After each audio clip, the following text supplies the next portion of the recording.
Laura Chandler, the host of the Sacred Stream Radio podcast, and I'm here with Isa Gucciardi, the founding director of the Foundation of the Sacred Stream, and we are here to talk about her new book, The New Return to the Great Mother, Birth, Initiation, and the Sacred Feminine.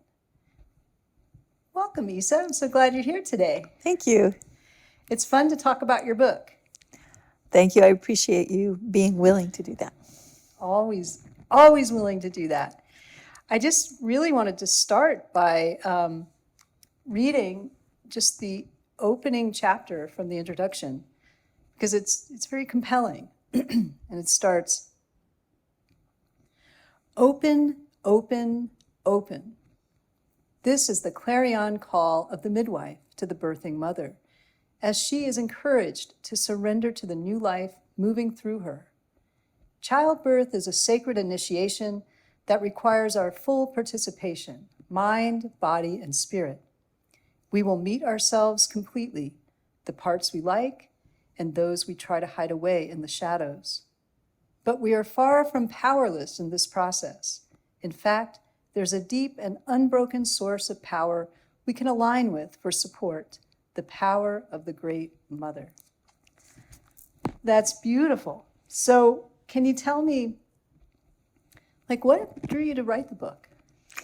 Well, this book comes very much out of my own experience. And I had, as I mentioned in the book, I had several different difficult births. And I found that during one birth in particular, I had this very powerful, visceral experience of the Great Mother that really sustained me and really helped me move through the birthing experience. And I felt that this power was something that needed to be articulated better for modern women. You know, in traditional settings, in traditional cultures, the power of the Great Mother, the sacred feminine, the mother goddesses are very much part of the birthing experience. And it's much less the case now in modern times. And so I really felt like I wanted to help other women who might be having the same kinds of difficulties that I was having, or who might fear that they might have those same kinds of difficulties, to be able to step into a strong and powerful connection with this vital force, this vital sacred feminine force, to help them through their birthing. And, to establish that relationship beforehand, before you get into a hard time. And to know that that connection is there, should there be a hard time, I think would be something that is very important for women as they go into birthing. Because I think every birthing mother, every new, especially someone giving birth for the first time, you really don't know what to expect. And it's really nice to have some kind of strong interconnection with this field of nurturance and sustenance to get you through whatever you have to get through, because you never know what's going to happen when you're birthing, right? Now, you mentioned that you had difficult births. I had given 2 difficult births, and they were home births. And you talk about that a bit in the book, but you also talk about how you were drawn to bring this to people, particularly I know we've had conversations, particularly in the birthing community, doulas and midwives and doctors and nurses and people who are working in the field, as well as women who are giving birth or who just want to gain more information about connecting to this power and to initiation generally. Can you talk a little bit about those movements and the move towards, having more support in the birthing environment? Well, I mean, you bring up a really good point. The more people who are keyed into the power of the Great Mother in the birthing environment, the more they're able to support the birthing mother from that place. And also, the important thing to remember about this deep and vital power is that if it is something that everyone is tuned into, there are less likely to be kind of inappropriate power dynamics that often happen in the birthing environment, that happen in many human interactions. But when power dynamics that are designed to focus power outside of the realm of the mother and the child happen in the birthing environment, it can have very difficult consequences. And so to have all of the different players, the partners, the doctors, the midwives, the doulas, aligned with this understanding of this power and understanding that, they themselves are supported in this way so that they can offer the best of themselves from this place of support and nurturance, then you have a really beautiful kind of in concert. You have like this beautiful concert of players that are working together with their own expertise within the context of this larger field of intelligence.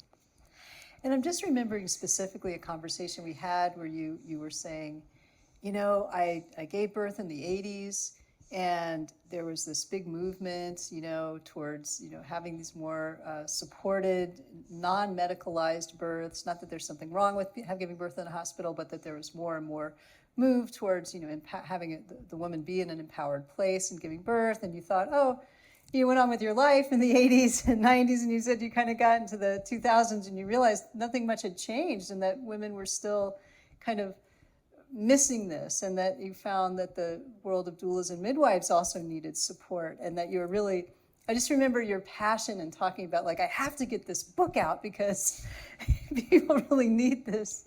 They need this support and this help and this information, and there's a lot of information in the book.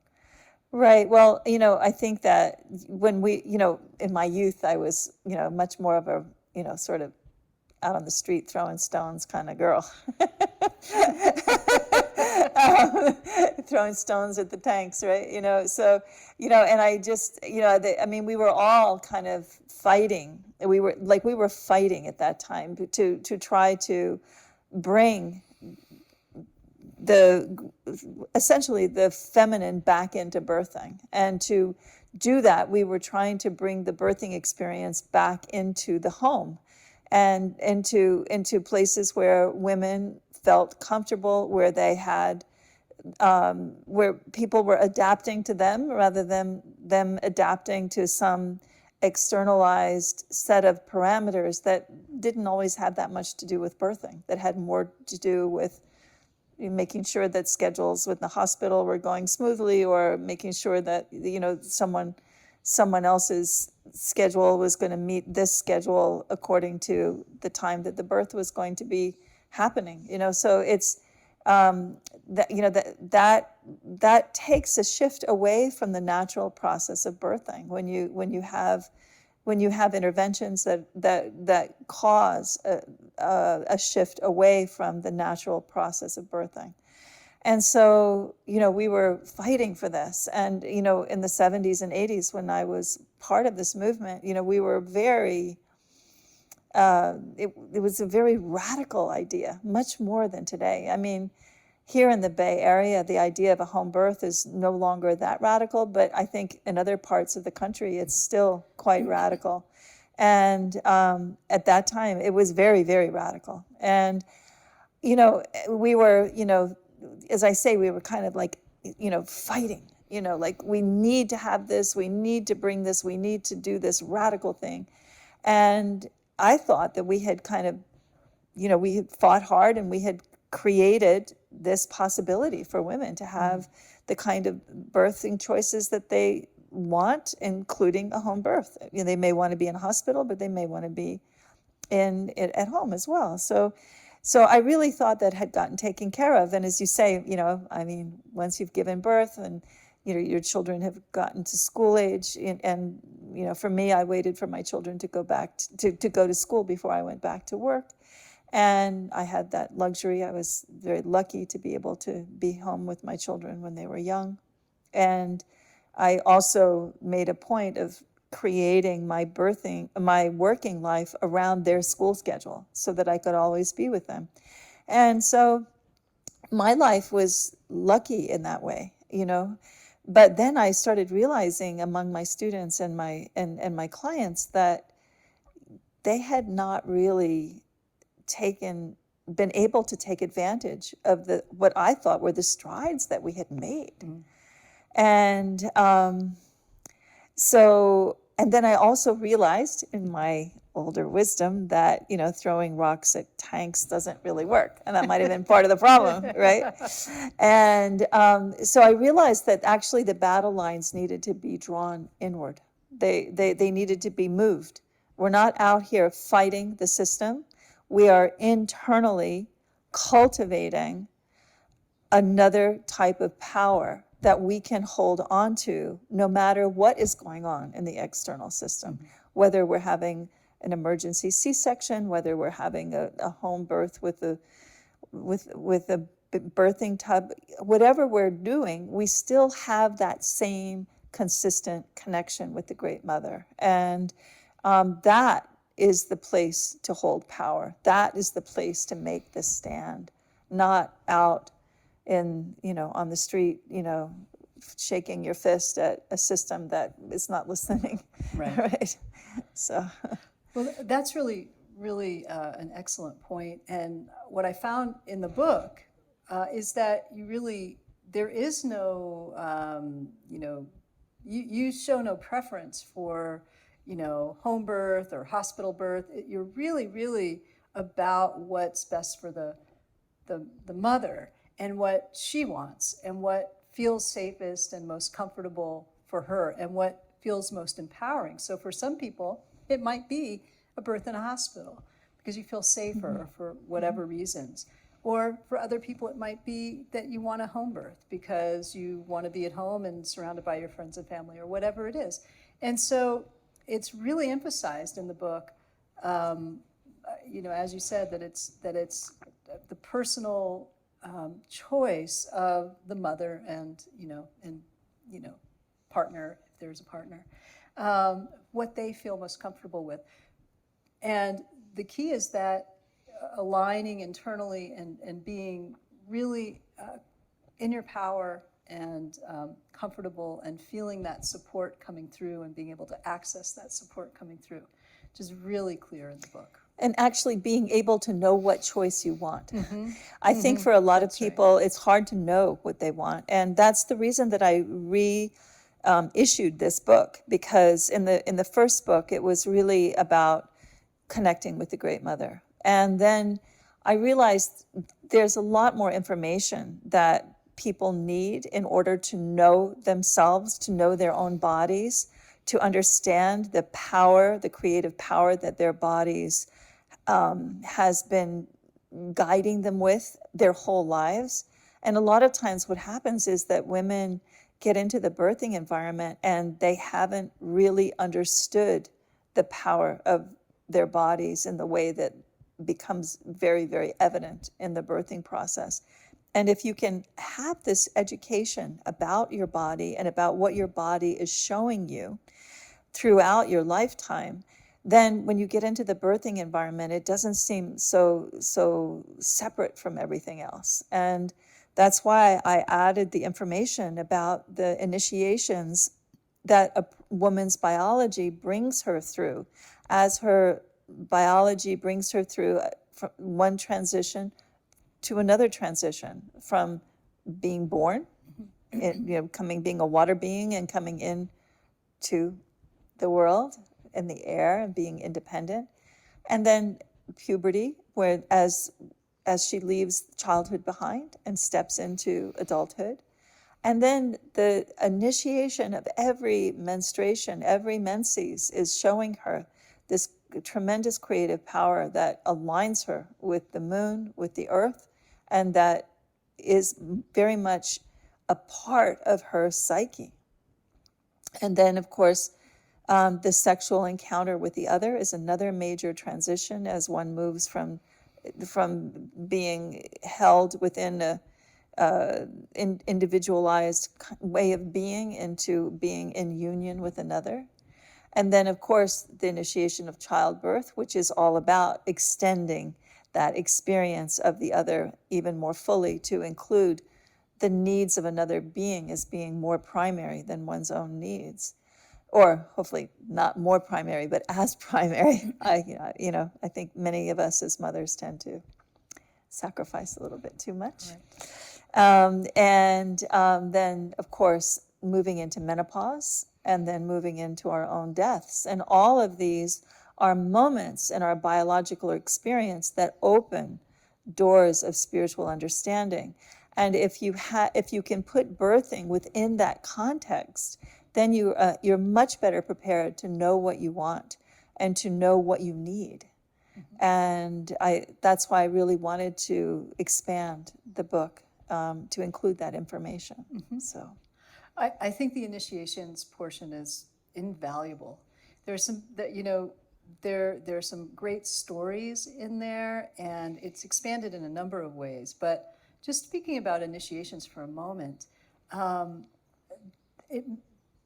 think this book is really helpful to anyone, especially women, but not just someone who's thinking of giving birth or who has given birth. It's for any woman who wants a little more insight, who wants to connect with the sacred feminine and wants more insight. But it's not only for women.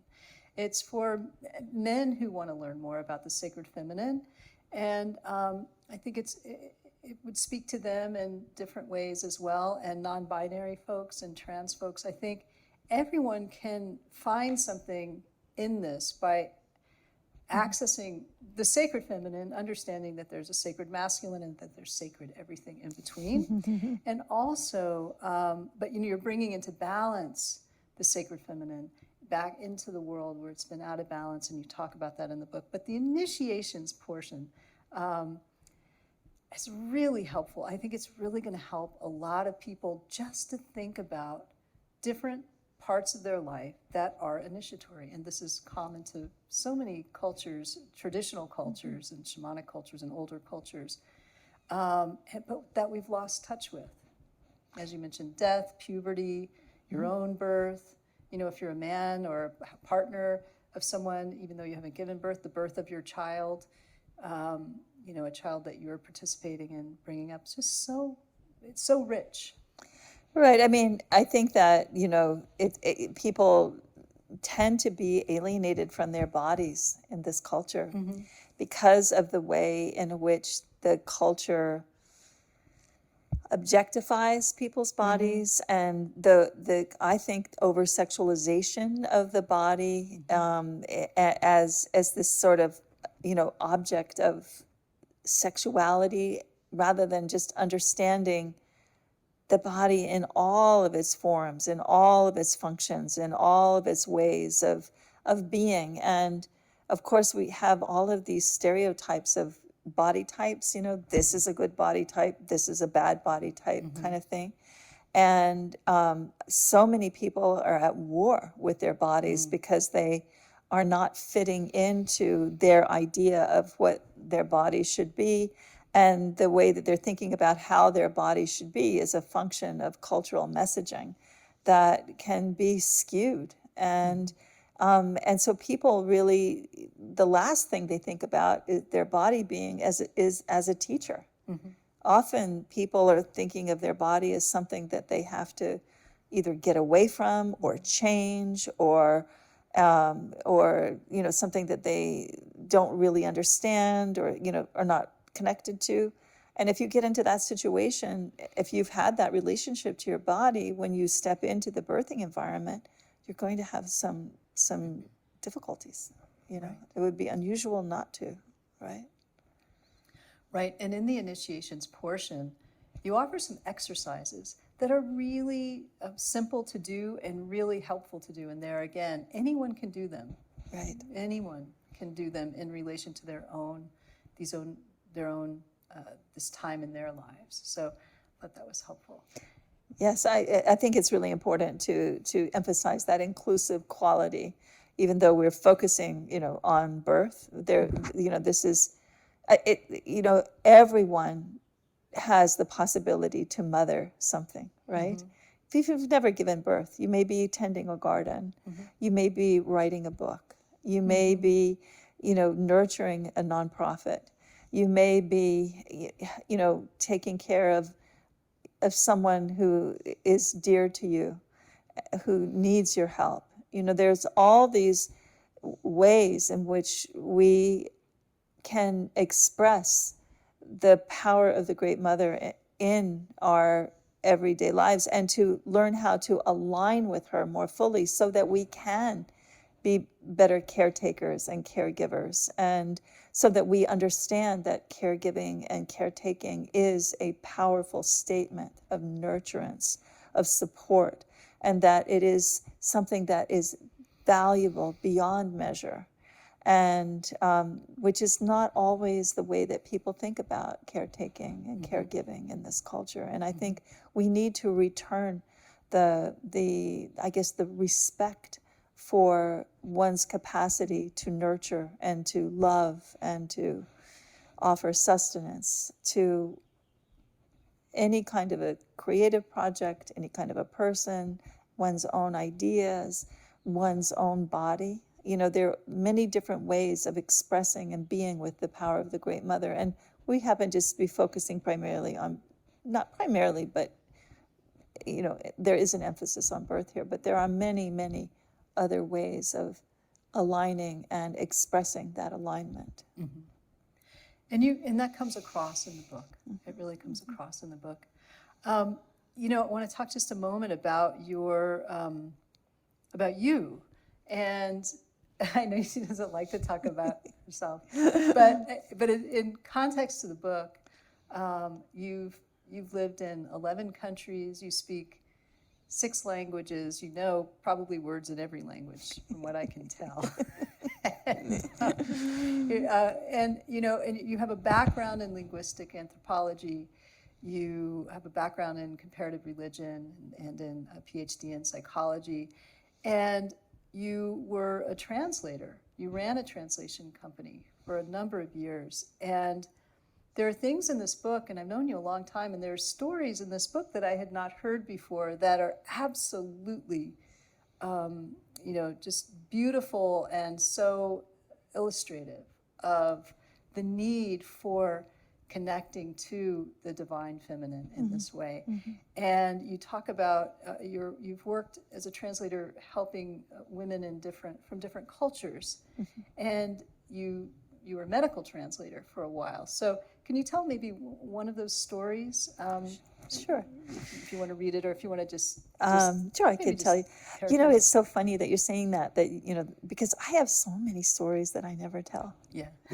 I think because I've been doing counseling now for 25 years.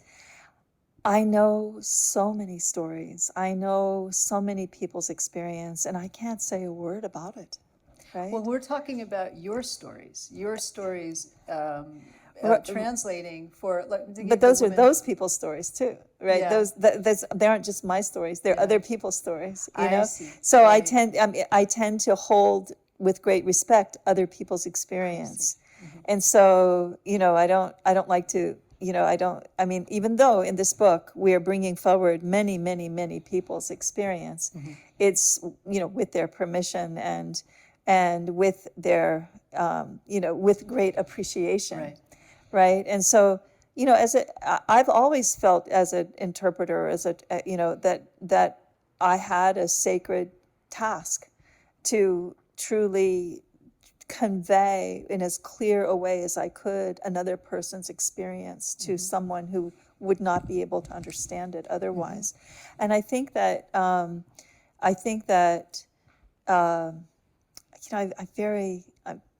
I feel a very powerful vow to that, right? So I think because I'm so focused there, the stories that emerge out of that process don't actually feel like mine, because as an interpreter, you are really, I'm sorry, I'm getting a little afield here. Sorry. You start talking to me about interpreting, but as an interpreter, you you really are just trying to be a conduit, a proper conduit. And the stories that I tell in this book, they're actually stories where I stepped out of that role. You know, there was, Yes. and I'm very aware of Can I that. tell you the story that I'm thinking of? Sure, I know the one, the Moroccan woman. The singing. The singing, the one. Haitian women, yeah. No, I was going to have you tell it, unless you... Oh, well, you can tell it. No, it's your story. Well, it's not my story. It's partially your story. Yeah, it's partially my story. So this is, so I worked for, sorry, but it was a little bit of a divergence No there. worries. Okay.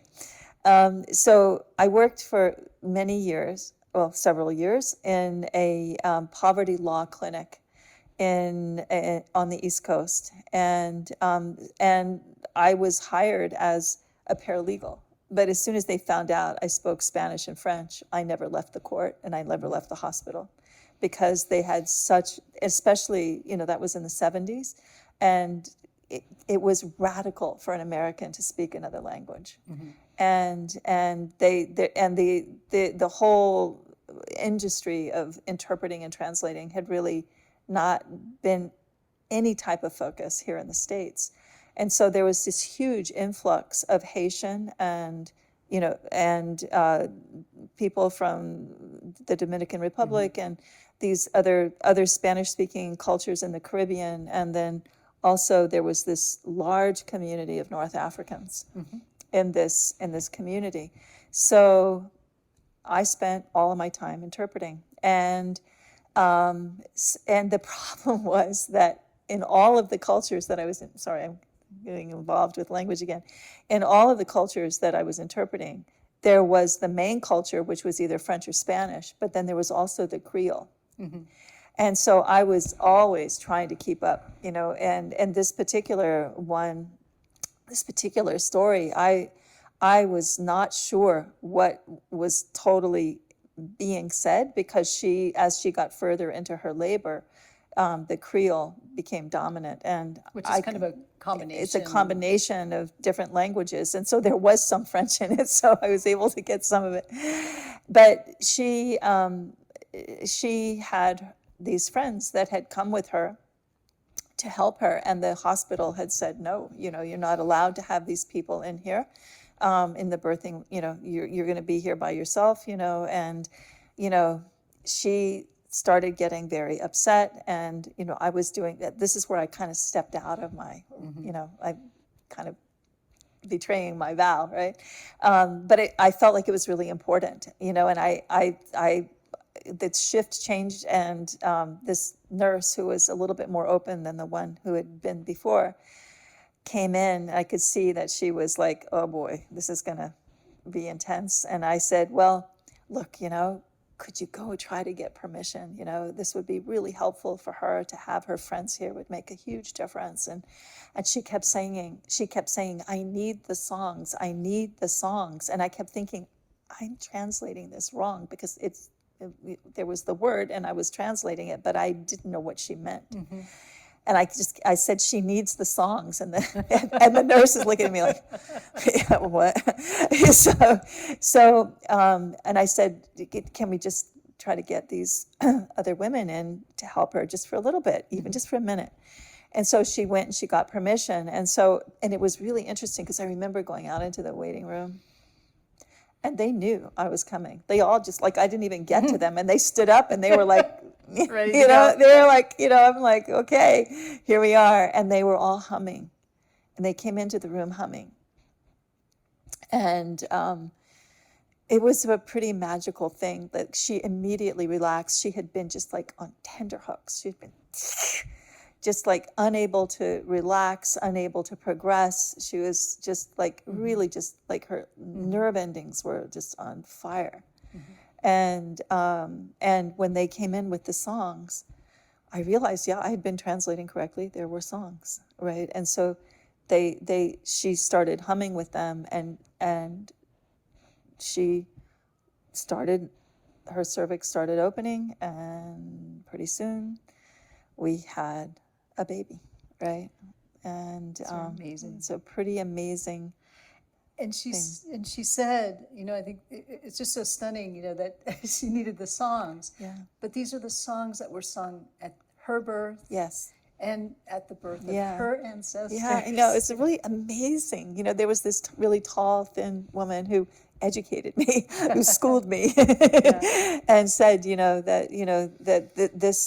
this was their connection, and, of course, anyone who has lived outside of their own culture knows that you lose so much. I mean, you gain so much when you come into a new culture, but you lose so much. Yeah. And having these kinds of connections that bring you across these important transitions of your life is something that is very supportive for people. And Well, I think it's wonderful to be able to provide that for her.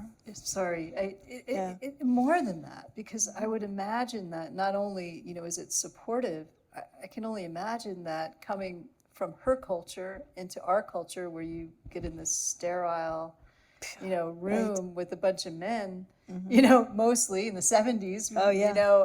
Nurses, maybe women, but, male doctors, poking and prodding you, how just so different from the culture she came from, where it was probably, you're surrounded by the mothers and the sisters, the women who are helping you bring this child. It would just be absolutely very foreign. Yeah. So Very, very what a fortunate thing that you were there. Yeah. And there are quite a few stories like that, and other stories that are just poignant, and I think just really interesting and helpful to women. To read. There's a lot of stories of birthing women connecting with the Great Mother. And there's stories of the initial connection and then the way in which they worked with her during birth.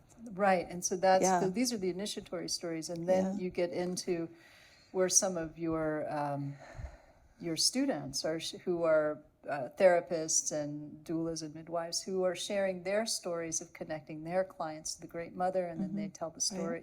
Their clients tell the story of their birth. So it's really inspiring. I hope it's inspiring. It's my hope that it's a simple book, right? And so I hope that it's easy to read.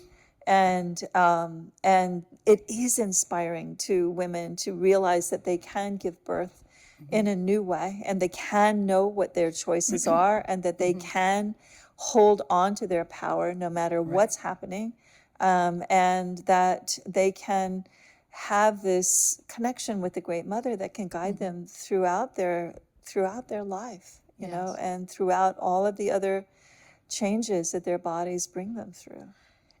And what I like about those stories of the mothers, the women who are connecting with the Great Mother, and the stories of their births and where this is happening and their experience of it, which is quite visceral and quite extraordinary in some cases, many cases, is that there's a spectrum of experience from, I think there's, emergency C-section, someone whose water broke, I think, at 26 weeks, some insane early time, time, and had to be in the hospital for over 2 months, and to home births, to like giving birth on the Bay Bridge. Right.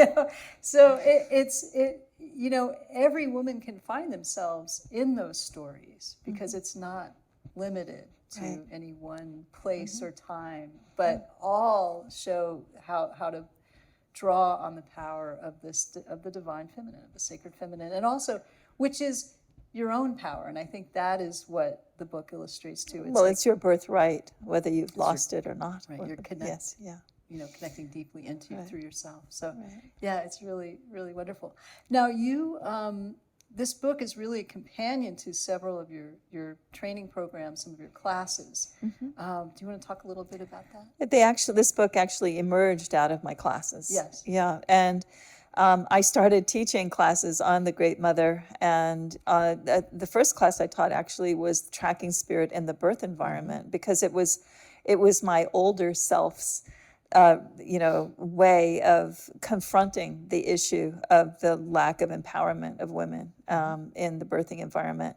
And so it's really about how to help maintain the birthing environment, how to work with the Great Mother in an active way, how to keep the field clear of opportunistic influences that might drain the mother's power. And so that was the first class. And then the second class, I taught, that I started teaching in this vein was the initiations of the sacred feminine. And that's where we really expand on the writing that we have here on initiation and really help women repattern initiations that they may not have completed in as helpful a way as possible. Because one of the problems with initiation is if you have a incomplete initiation, let's say you have an experience of puberty where your mother says, "Oh my God, you've got the curse," and you're like, "Oh my God, I've got the curse," So then you've got this like clenched feeling around having your period every month, and so then when you would go into the sexual encounter with the other with this kind of clenched feeling, and then that didn't turn out so well, and then you get pregnant and you give birth, and now that you're even more clenched than you ever were, right? So it's really important to be able to repattern those initiations, and that's what we do in that class. And then of course on the website we have all of the different meditations that are designed to help birthing mothers and their partners prepare for birth. So we have a whole world here, to try to help bring consciousness into the birthing experience and into our everyday experience as women, so that we are more empowered and the whole world is therefore more empowered because we raise our children in a different way. I'm glad you brought up the incomplete initiations, because that's something you go into in the book.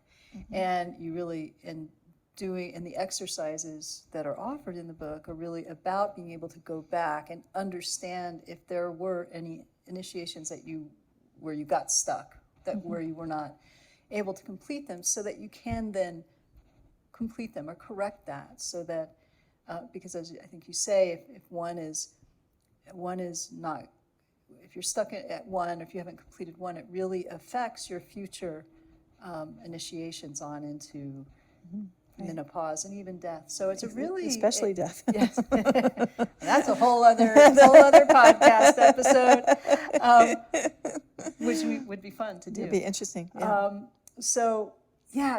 There's really. It's the new return to the great mother, birth, initiation, and the sacred feminine. It's a little book that packs a lot into it. It's funny, as we're talking, I'm realizing we are covering so many bases, and it is a small book, but there's so much in it. There's a lot, right? In it. Well, that's kind of typical of you. Pack a punch.